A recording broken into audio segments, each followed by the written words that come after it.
Welcome, everyone. Welcome.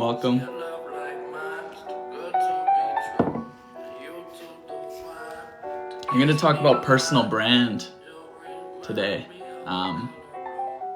It's been a while since I've been live on TikTok. It's kind of exciting. I always like going live on TikTok because, everyone engages a lot and it's always a good time. And I wanted to talk about something today, so I'm going to hop on here and do a similar format to what I've done before, where for the first little bit, I talk about personal brand. That's the topic I want to talk about today. And then after that, we can kind of just open it up to, oh, thanks Pickles for the rose. And then we can just open it up to random questions and things like that. And, oh wow, I got some more roses. Thank you, Pickles. This is a lot of roses. You pretty much, you did the whole goal just there. Achieved it. Done. Oh, you guys are awesome. So we'll just wait a little bit for people to join. Just because I think, it needs to a little bit. But I appreciate if you guys can like the live. It always just makes it more engaged right off the bat. So if you just double click and like it. And we're going to talk about something today that a lot of people don't think about, but impacts everything. It impacts your work. It impacts your relationships. It even impacts how you think about yourself, okay? And that's personal brand, okay? So personal brand is something that a lot of people don't think about, okay? Yeah, thanks for the likes, everyone. I appreciate it. Oh, thanks, Pickles. Hey, everyone. Personal brand is something that a lot of people don't think about, okay? Because everyone just thinks that personal brand is only for, celebrities or influencers or whatever. But the truth is, all of us have a personal brand, okay? All of us have a personal brand.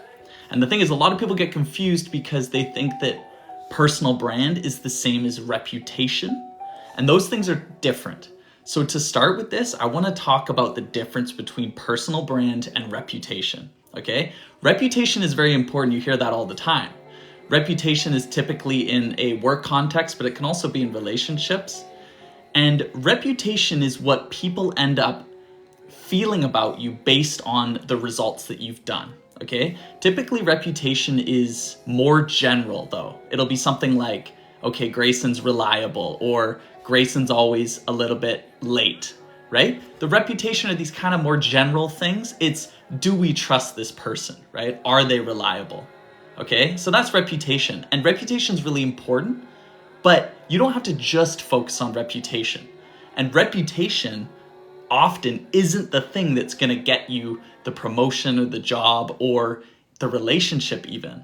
That's where personal brand comes into play, okay? So reputation is kind of a passive thing, okay? Reputation happens to us, right? It's what people think about us after we do things. But personal brand is a more active thing, okay? So personal brand is essentially telling the world what you are. Reputation is how people see you. Personal brand is how you want to be seen. And I've seen this on so many occasions with friends who are super successful or whatever.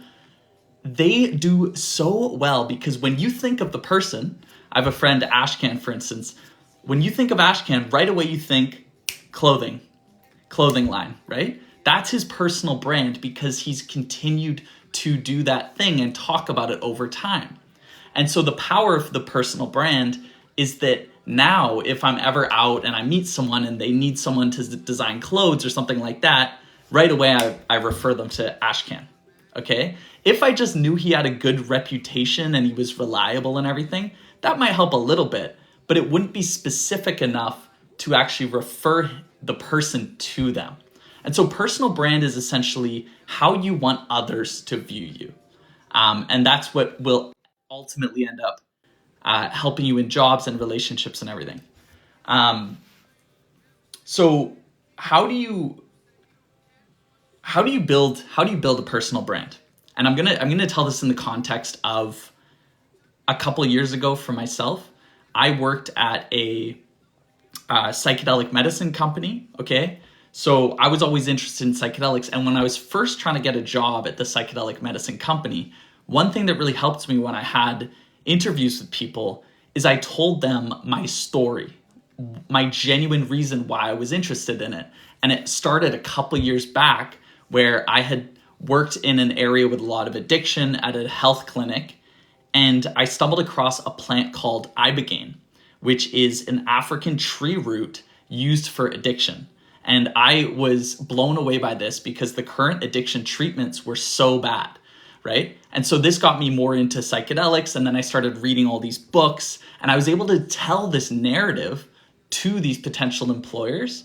And because it was so unique, because there was like no one else that had the same story as me, that set me apart from the crowd.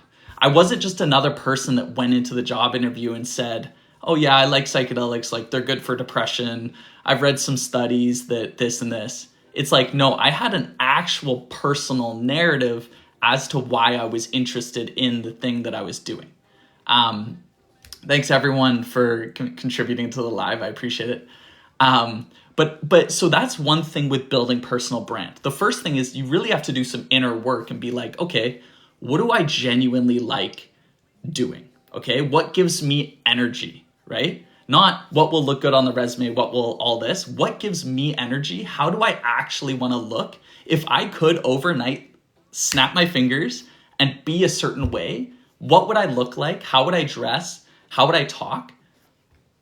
And then just try to become that person, right? And that's the personal brand.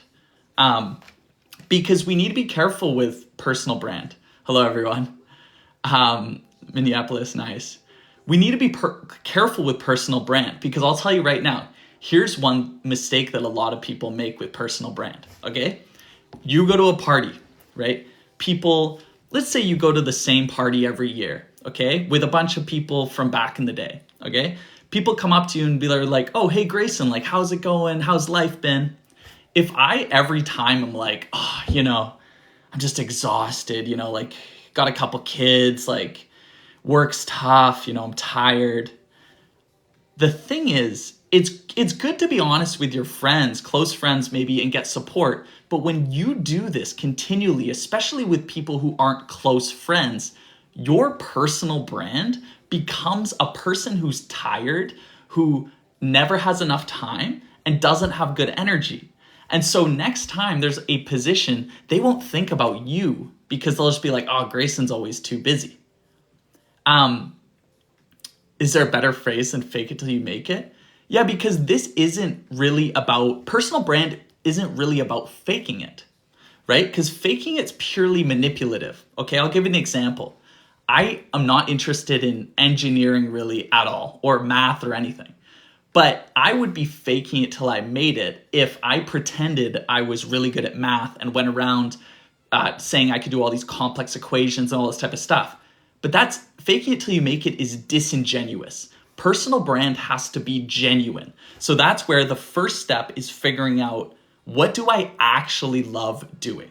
And one really great way to do that is to make a list literally throughout your week of what things give me energy and what things take away my energy. What do I want to do more of? And how do I want to be seen?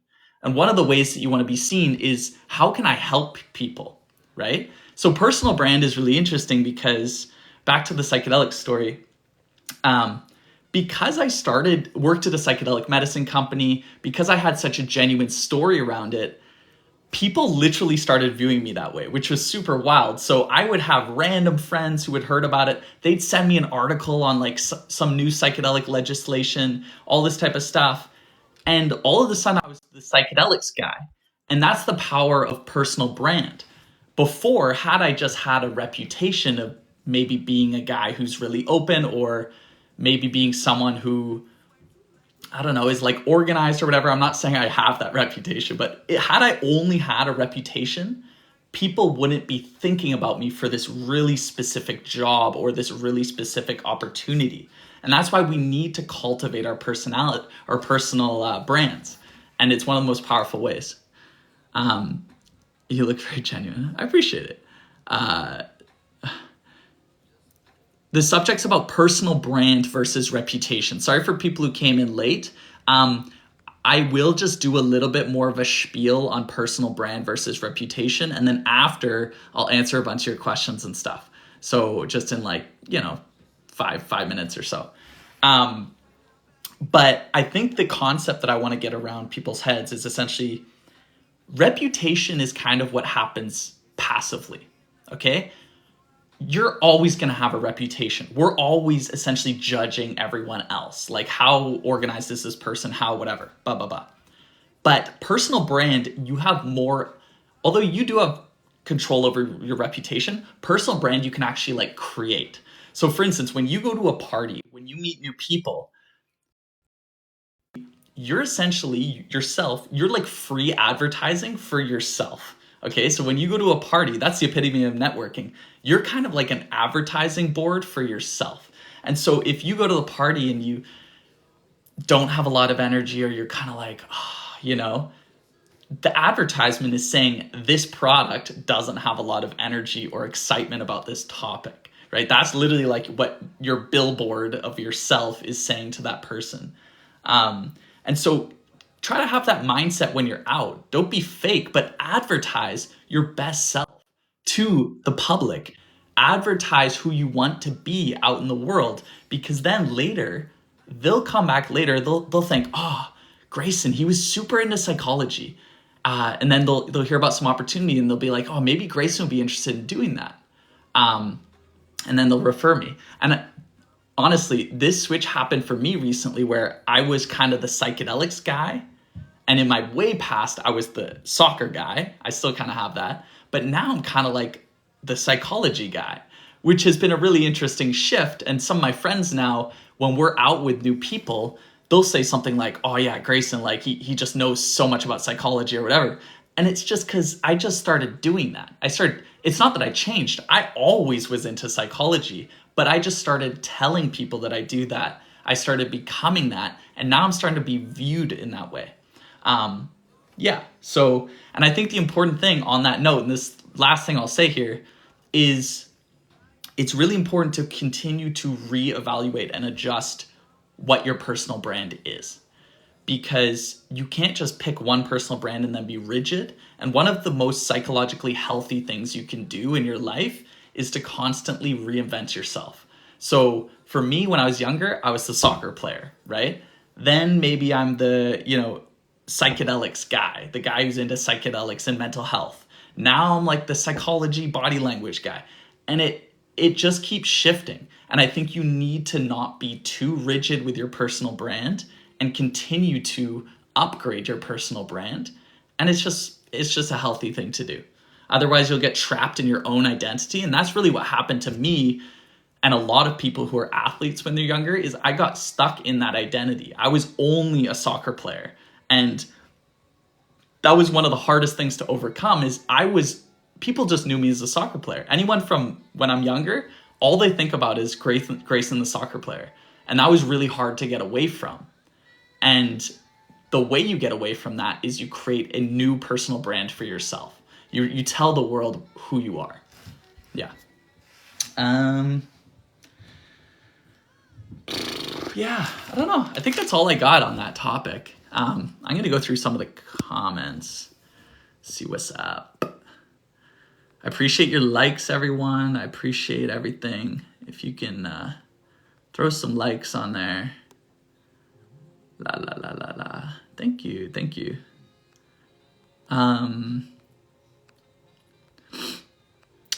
Psychology books. I have a psychology book list on my website, which actually I don't even think is in my link anymore. Damn. I don't know. I like everything by Robert Greene. Those are kind of some basics. Joe Dispenza's more spiritual, but any books becoming supernatural. One second. What if a person is persuading you that they're... Thank you. How long have you learned psychology?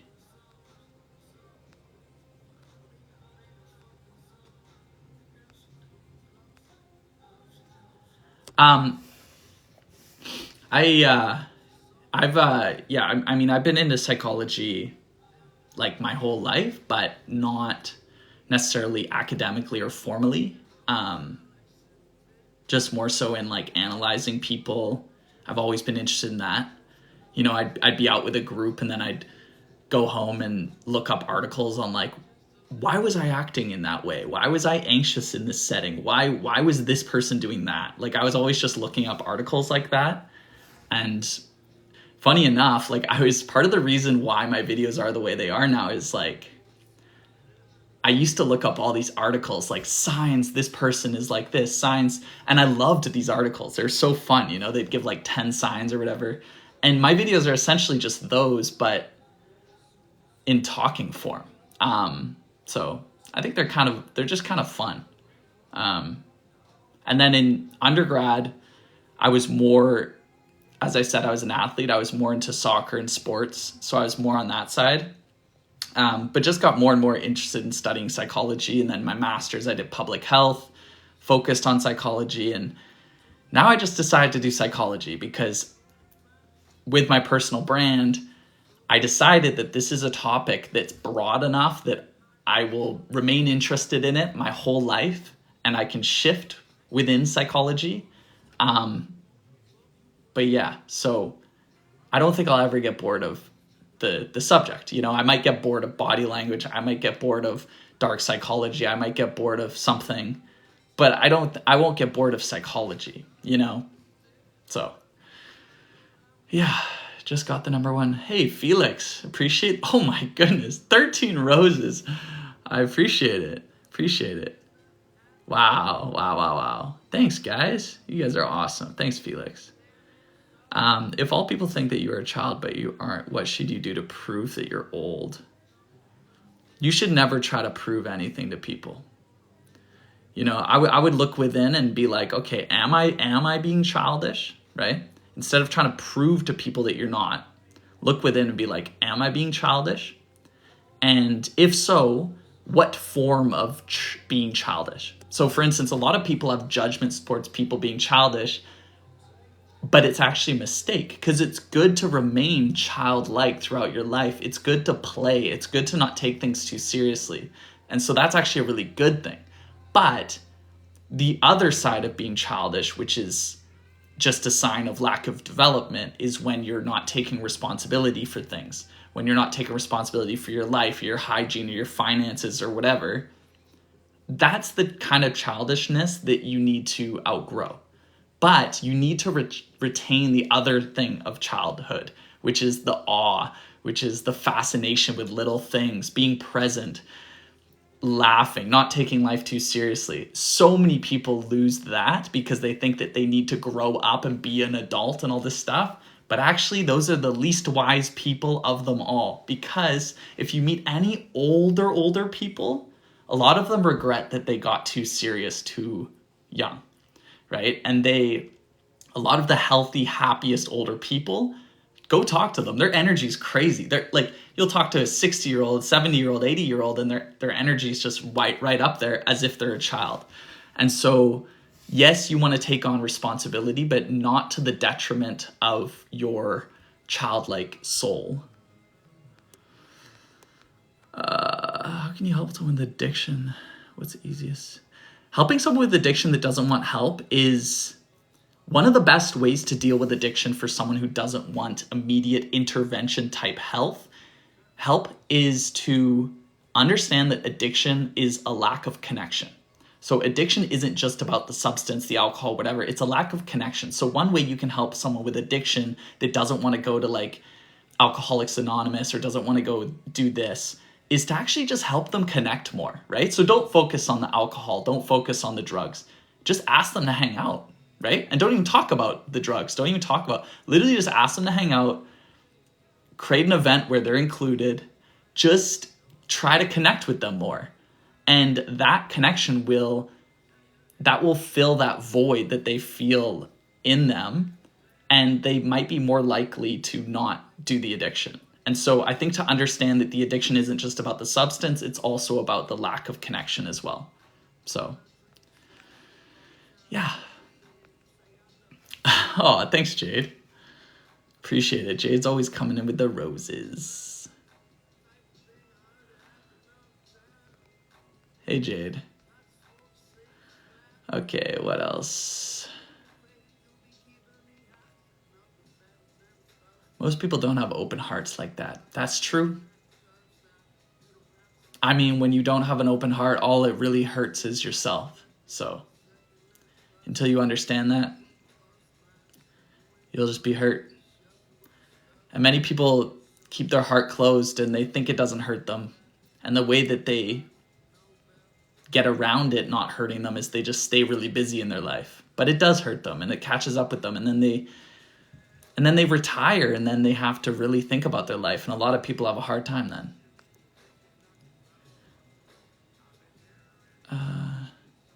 They think they're being strong. That's true. That's true. What's the easiest body language trick to find out if a girl likes you or not? I think the easiest one, if a girl likes you or not, is if she touches you. That's like, well, it's not always a case that it's not always a sign that she likes you, but if she's touching you, if she's laughing and tapping you on that shoulder, sometimes girls are just flirty. There are girls who are just really flirty and do that, but it's a pretty good sign. And vice versa, if you tap her and she kind of doesn't like recoil or she leans in a bit more, there's a pretty good sign. Also, if you're talking with them and they keep looking down at your lips, yeah. What about if a guy likes you? I think guys, when they're younger, like if it's a young guy, they'll be quite like physical and teasing. So like if they're, I don't know, under 25 years old, let's say, they'll, they might kind of like push you a little bit, or they might tease you a lot, or like make fun of you. That's like a really big sign for younger guys. Guys, when they're older, mid-20s,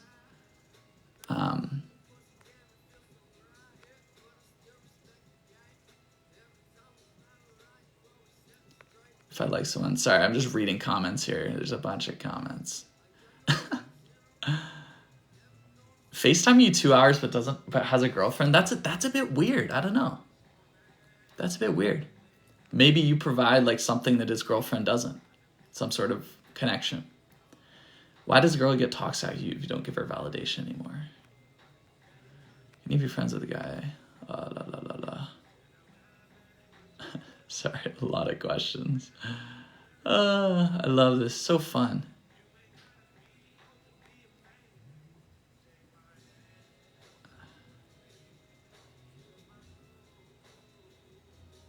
Joanne, what do you mean by that question? If I like someone, I can't look at them. The second part, and I make out, I don't like them. Like once you make out with them, you don't like them, or you think you don't like them because you can't look at them. I think not being able to look at someone that you like is very common. It's because the eyes are, it's just that classic thing you always hear, that the eyes are like the window to the soul. Like when you see people's eyes, it's hard to fake that, it's hard to, you have to be truly a psychopath to be able to lie and not show your vulnerability through your eyes.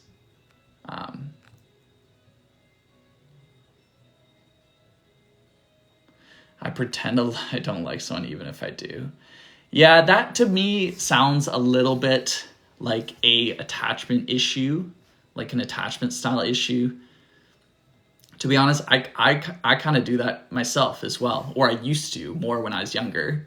I think it's a way of maintaining a sort of safe distance. The thing I'd ask you, Joanne, is will you show someone you like them if you know that they don't really like you? Like, will you pursue someone, ask them on dates, whatever, if you know that they don't really like you? Because in that scenario, you're kind of safe, right? Like they're not actually coming after you.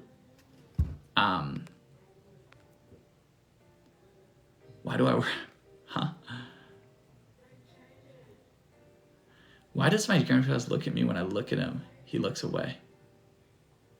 Well, I mean, okay, why does my gym crush look at me when I look away? He looks away. I mean, is he going to keep staring at you? I think he just doesn't want to be creepy. you know. But I think life's too short. You got to talk to your gym crush. Guys, life's too short. If you have a gym crush, you got to talk to them. Trust me. I still have a regret from 2 years ago that I didn't talk to my gym crush. It's outrageous. It was a really pretty gal. We were gym crushing for so long, and I never said anything. It's so silly. Talk to your gym crush, guys. Just be embarrassing. If it's at the point where you both know that you look at each other and stuff, just like say hi. Just do it. Life's too short. I'm listening to some Mac Miller today. So good. So good. Is it a sign a girl likes me if she acts toxic because I had withdrawn my attention? It could be, but she could also just like your attention. I don't think that alone is a good enough sign. How to know if I'm oversharing or being vulnerable? Ooh, that's a good one. That's a good question. I like that question. How am I worshiping Solomon? That's a weird one. Oversharing or being vulnerable? That's a good question. Here's the thing I'll tell you. The difference. Oversharing is when it's to an excessive degree, okay? And typically not related to the actual conversation you're having, okay? I'll give you an example. If someone's opening up about like their father,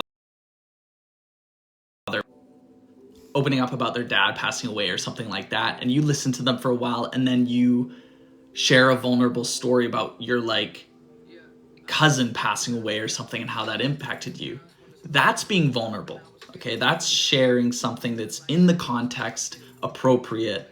The person was just vulnerable with you, you're being vulnerable back. An overshare is typically like when you don't really know the person that well and you're kind of dumping a lot of emotional baggage onto them at once, out of context and too much, and they might not be able to deal with it. So an example would be like someone you just met at a party or someone you're not really that tight with, and you just start going into, oh, I'm depressed and I had this medication, I had like suicide ideation last week and and it's like it's too much for that person to deal with, and now they have to deal with the emotional baggage, so they have to go off after that conversation and be like, fuck, like is that person like okay, like am I supposed to do something in that situation? That's an overshare. Okay, so oversharing is when it's kind of out of context and it's over the top. If you feel like you're the type of person that needs to overshare about a lot of these emotional issues, it probably means that you need an outlet for this. You need a counselor. You need something like that where you can vent a little bit. Yeah, so because to put that on other people is just kind of hard. People like that get drawn to me. Jade, I'm not surprised by that because you are so supportive and stuff like that. And so that can happen. If you're really supportive of people and really are a good listener, you can often attract people who just want to vent.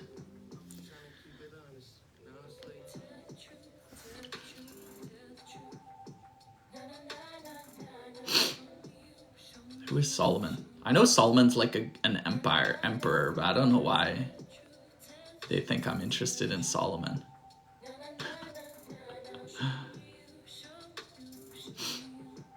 Stop overthinking.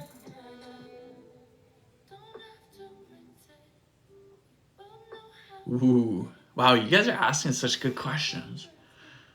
Oh my goodness. How do you gain respect but still be playful? I almost like that sounds like a good YouTube video or something. Oh man. I can't tell if anyone likes me unless they actually say I'd like you. I mean, Joanne, that might be because you're too much in your own head. You might be thinking about how you look too much or all this type of stuff. If you're like really relaxed and calm around people, you can typically judge if they like you or not. How do you gain respect from people but still be playful? I think one really good way is to be present in every scenario that you're in. Okay? So, for instance, you can gain some respect from people if you're super into your career and you're like working a lot and you make money and you have a family and stuff like that. But they won't really necessarily like you that much unless you can also kind of have fun and be playful. And so a way you can do this is to put boundaries on your life. When you're working and doing your work, you are working. You are dialed in, super laser focused, no distractions. But in that like 2 hours you set aside to like play with your kids or to go do a rec sport or something, you're just vibing. You're having fun. You're not bringing work into that scenario. That way, the people will respect you because you're getting results in work or whatever you're passionate about. But you can leave that and still just play and goof around. That's how you can get respect, but also be playful, is having boundaries on your life. If instead you bring the work to your recreational activity and you go there and you're stressed and you're like,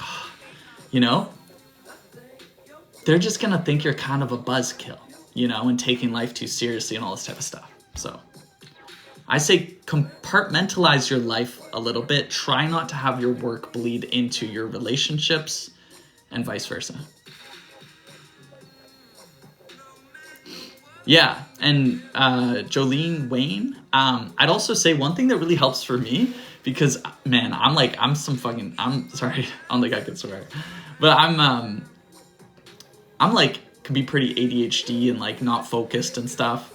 So I set timers when I'm working. Like, I will set a timer for 40 minutes on the thing, boom, and all I can do is that task. And I'll set that 40-minute timer. After the 40-minute, regardless of where I'm at, I have to like get up, go outside, do a couple push-ups or like something totally not work related. Hopefully not scrolling on my phone, because that surprisingly tires you out, scrolling on your phone. Straight up makes your brain tired.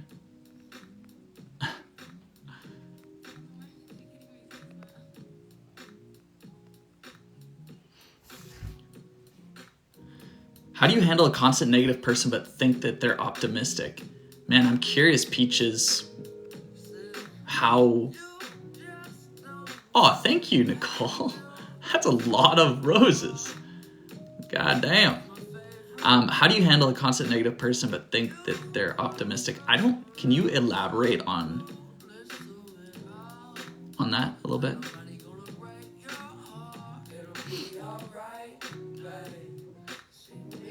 Got you covered, I'ma be your lover, you might be the one. Sorry, I'm just scrolling back on some questions here. Hurry, we ain't in a hurry, rushing into love. You know one way you can stop meditating? Aw, finger heart, that's cute. Thanks, Jade. One way you can stop overthinking is you can start meditating. Meditate for literally 5 minutes a day. Because the thing is, when you meditate, you have all these thoughts, and then you start realizing that you try to not attach to your thoughts so much. So you get used to just all these thoughts flying in, but not really giving them attention. Because thoughts can come in, you can acknowledge them, but you don't have to continue down the rabbit hole of the thought, right? Like if you're at a social gathering and you go in and right away you see some people and they look kind of cool or intimidating, and you have the thought like, oh, like I'm not cool enough to be with these people. You could acknowledge that thought and then just not focus on it, and instead focus on your breath, focus on saying hi to a person. Or you could go down that rabbit hole of that thought and be like, oh God, I'm always like this at social events. Oh, I'm so awkward, and spiral down, right? And it's about recognizing that thought coming in, acknowledging it, and then not paying attention to it, and breathing instead, or going to say hi to the first person, and just like not going down the rabbit hole of the thought, because it's not helpful. I never trust my own gut instinct in case I've got it completely wrong. You have to trust. Your gut will not be wrong. You gotta trust. What's the worst that's gonna happen? You know?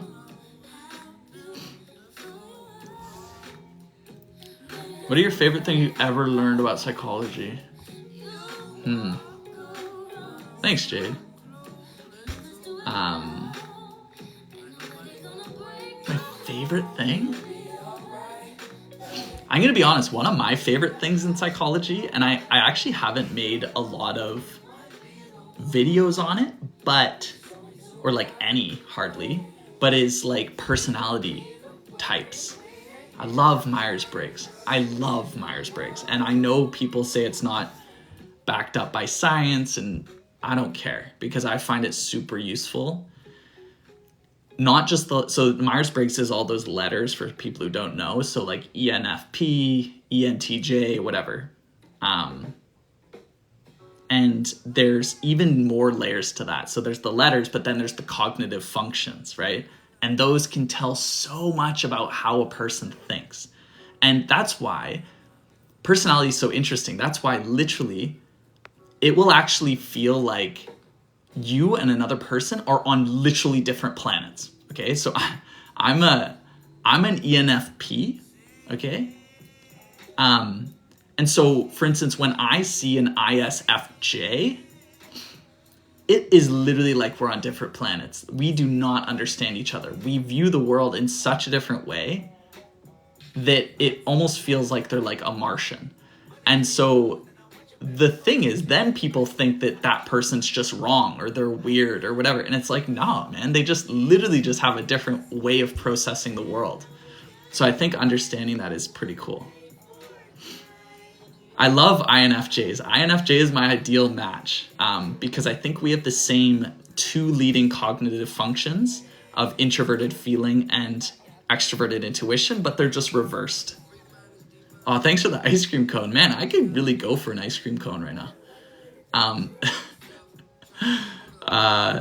Thanks. Guys, type your Myers-Briggs into the chat. I'm curious what we got here. If you know your 4 letters.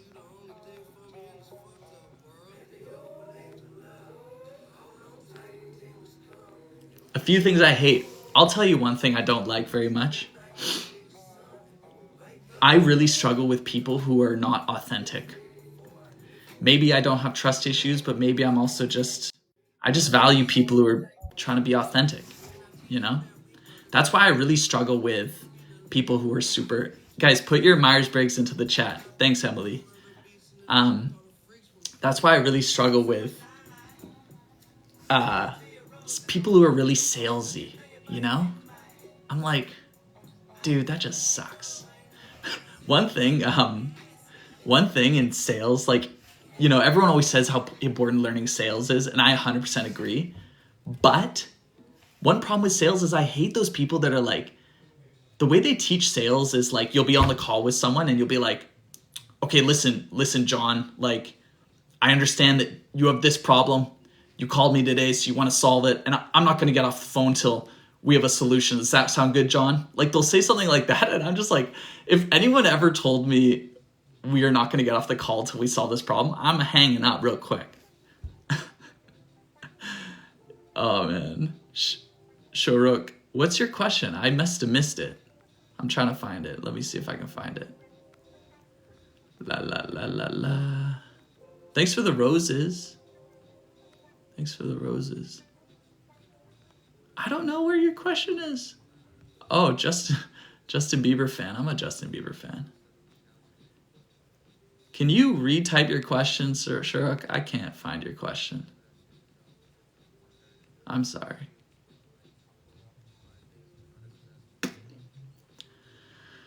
Oh, man. This is fun. I'm probably going to just stay on for a little bit longer here. How do I stop stuttering when I have a million thoughts in my head? Meditate. I've been talking to a man at the park where we walk our dogs. We stopped talking to me. Oh, how do you know someone's using you?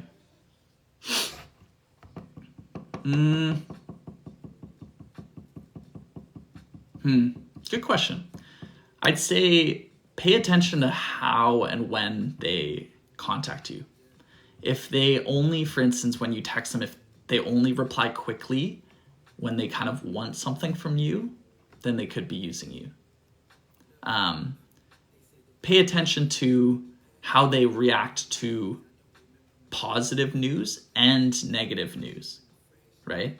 If they're a person that's only happy when you're like killing it and doing well, but not able to support you when you're kind of struggling, they could just be using you to be higher status. I think the other thing is, another good thing to realize is,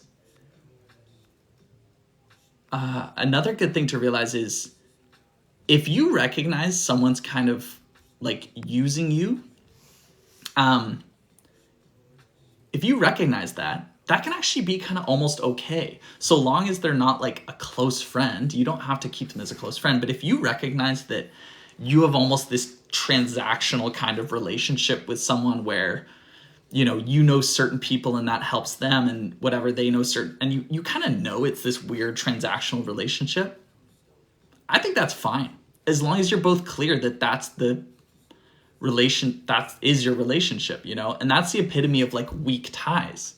And I think so many people get into trouble because they're like, oh, I only want my close circle.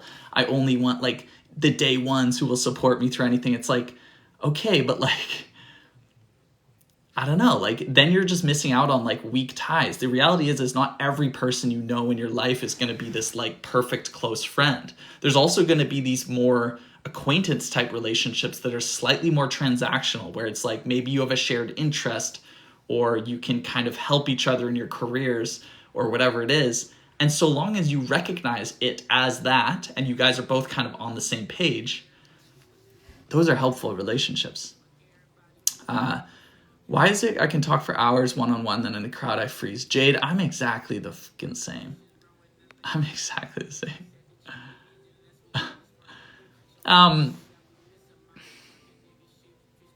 I think it depends on your personality type, Jade. It depends on your cognitive functions.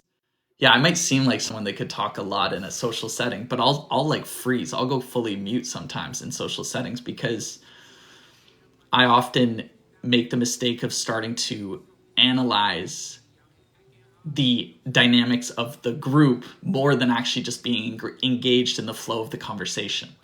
So like, let's say I'm in a group of a bunch of people, and Jay, this might happen for you too. When there's like 5 people, 6 people in front of you, and they're all talking as soon as you start having a thought like, like Wendy hasn't talked that much. Like, does she not like these people? Oh, that person talks a lot. They're kind of annoying. Maybe they're kind of egotistical. As soon as you start having these type of analytical thoughts, which are kind of like a meta conversation being had, and you're not just in the flow of the conversation, that's when you'll start going mute. And I do the same thing. The same thing happens to me. Once I slip down that slope, I find it really hard to get out of it. And I find, for me at least, when the group size is like 4 people, like me and 3 people, or maybe me and 4 people maybe, I find I can flow in conversations. And that's when it's also more fun, Be analytical, it's okay, you learn a lot, but it's not that fun. I think the more you can try to just be engaged, the more you're going to enjoy yourself.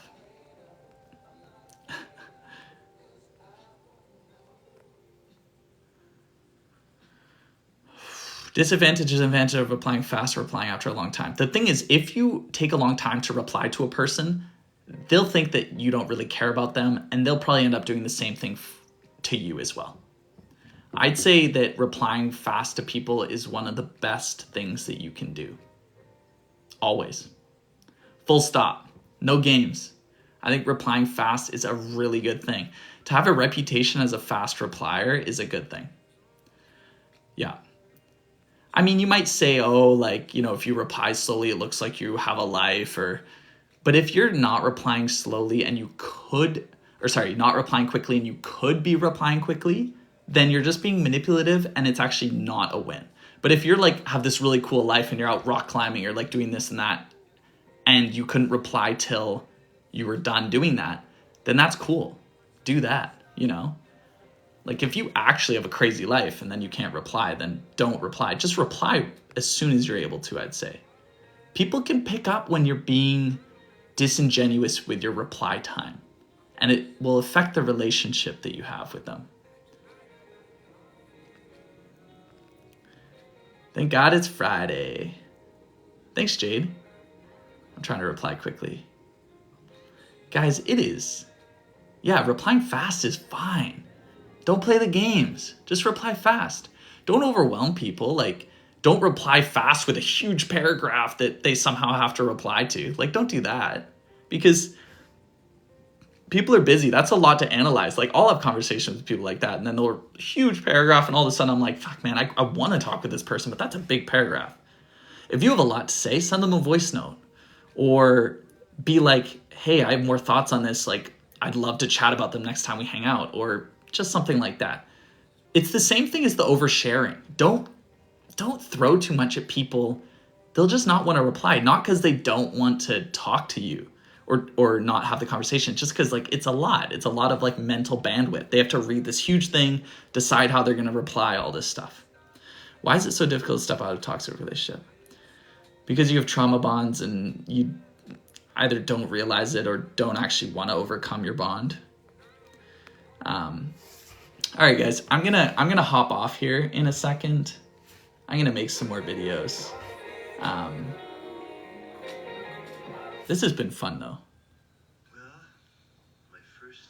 Yeah, I hope to do more lives. I've been inconsistent, but I always have fun on these lives. Ooh, the best unforgettable compliment you could tell someone. I'll tell you something. One of the best types. Oh, thanks, Nicole. Oh, thanks, Todd. One of the best compliments you can tell people is a compliment that's very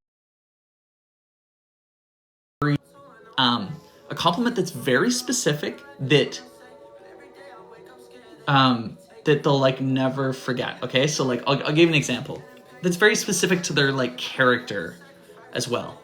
So this is the last thing I'll say.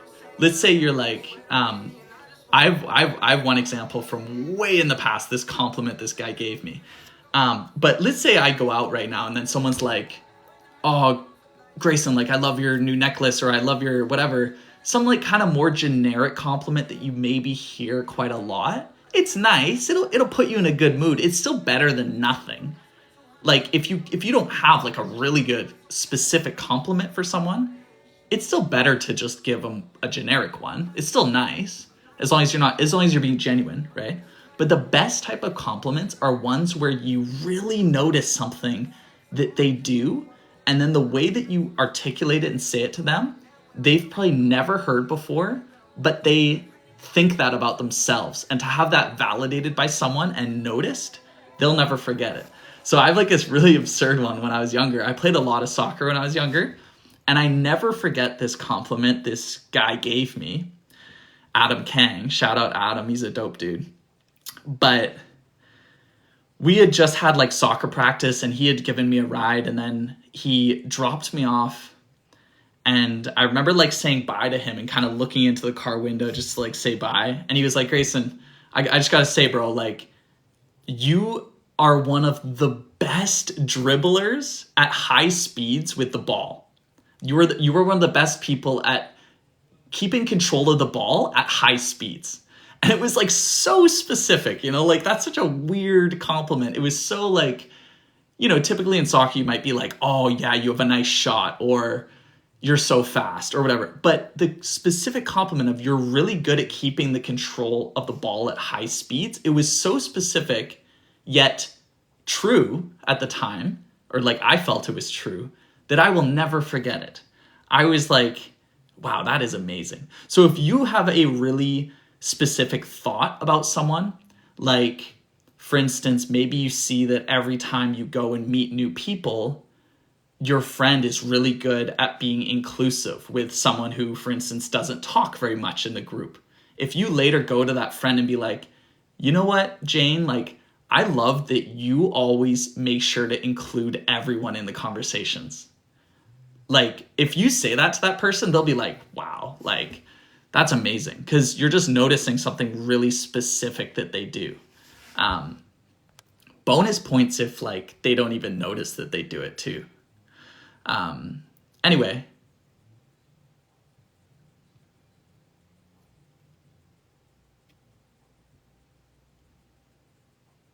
Yeah, I know. I'd love to do some personality videos too. I know. I'll have to think about how I can do some personality videos, because I like doing them. But anyway, this was fun, guys. My phone's about to die. Happy Friday. Hope you have a good time. This was fun, and I'll try to do more. So, good to see y'all. Bye.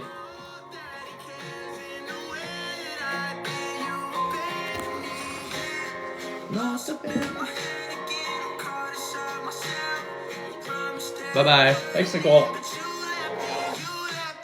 Friday's over.